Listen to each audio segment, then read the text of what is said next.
Assalamualaikum warahmatullahi wabarakatuh. Sebelumnya perkenalkan, nama saya Salsabila Rohwita Mumtaz. Saya merupakan mahasiswi dari program studi pendidikan akuntansi Universitas Muhammadiyah Surakarta. Sebelumnya saya ingin menyapa teman-teman. Gimana kabar teman-teman hari ini? Semoga kabar kalian dalam keadaan sehat walafiat, tidak kekurangan suatu apapun, dan bahagia selalu. Pada video kali ini saya akan membahas mengenai jurnal penyesuaian. Apa sih jurnal penyesuaian itu?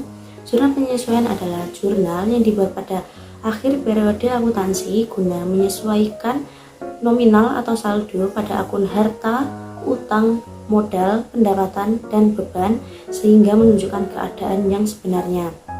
Kemudian, apa sih fungsi dari jurnal penyesuaian tersebut? Fungsi dari jurnal penyesuaian yaitu untuk mengoreksi nominal atau saldo dari akun harta, utang, modal, pendapatan, dan beban sehingga menunjukkan keadaan yang sebenarnya pada akhir periode. Kemudian akun-akun apa aja sih yang memerlukan jurnal penyesuaian ini? Yang pertama ada akun perlengkapan. Akun perlengkapan pada jurnal penyesuaian memiliki dua metode, yaitu metode harta dan metode beban.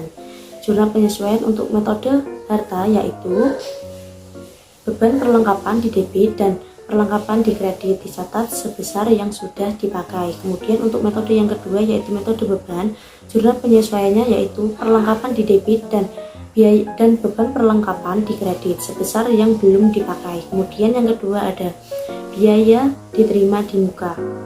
Untuk jurnal penyesuaiannya juga memiliki dua metode pencatatan, yaitu metode neraca atau harta dan metode laba rugi atau beban. Jurnal penyesuaian untuk metode yang pertama atau metode harta yaitu beban titik-titik di debit, titik-titik dibayar di muka di kredit dicatat sebesar yang sudah berjalan. Kemudian untuk metode yang kedua yaitu metode laba rugi atau beban, jurnal penyesuaiannya yaitu titik-titik dibayar di muka di debit dan beban titik-titik di kredit dicatat sebesar yang belum berjalan. Untuk yang ketiga, pendapatan diterima di muka. Untuk pendapatan diterima di muka juga memiliki dua metode, yaitu yang pertama metode neraca atau hutang, dan yang kedua ada metode laba rugi atau pendapatan. Untuk metode yang pertama yaitu metode neraca atau utang, jurnal penyesuaiannya yaitu titik-titik diterima di muka di debit dan pendapatan titik-titik di kredit.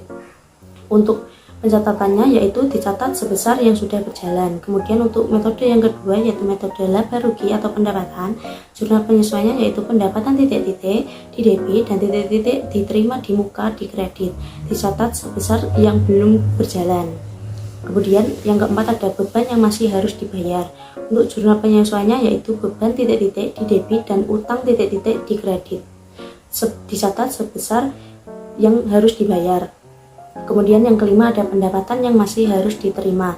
Jurnal penyesuaiannya yaitu piutang titik-titik di debit dan pendapatan titik-titik di kredit dicatat sebesar yang harus diterima. Dan yang keenam ada penyusutan aktiva tetap. Untuk jurnal penyesuaiannya yaitu beban penyusutan titik-titik dan di debit dan akumulasi penyusutan titik-titik di kredit dicatat sebesar presentase dari penyusutan aktiva tetap itu sendiri. Sekian video presentasi dari saya. Apabila terdapat kekurangan saya mohon maaf.